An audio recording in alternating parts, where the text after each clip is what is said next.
Ce lundi, une vaste opération de stérilisation en vue de sa réouverture prochaine, et ce, à l'instar des autres mosquées du royaume.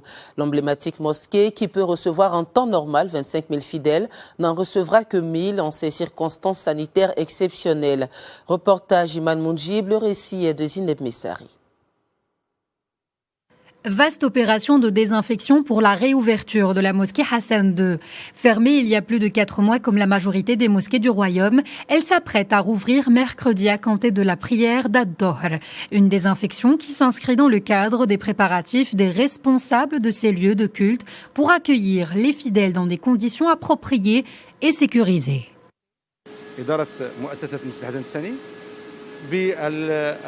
La fondation de la mosquée Hassan II a entamé en coordination avec la délégation régionale des affaires islamiques et Casablanca Beya une large opération de désinfection dans les salles de prière, hommes et femmes et autres locaux pour endiguer le virus et protéger les fidèles.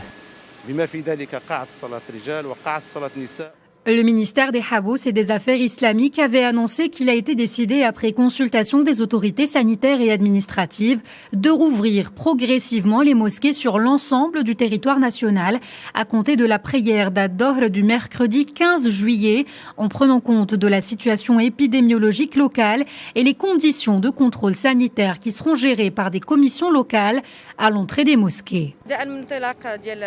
Casablanca Beya a entamé les opérations de désinfection dans les lieux de culte juste après l'annonce de la réouverture des mosquées du royaume, et ce dans le cadre d'un plan d'action approuvé par l'ensemble des acteurs concernés.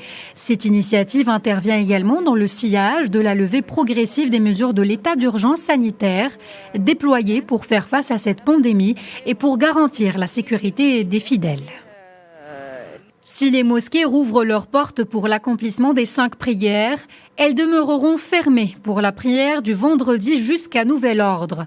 Les autorités précisent que les fidèles sont appelés à ne pas se rassembler dans les lieux de culte avant et après les prières.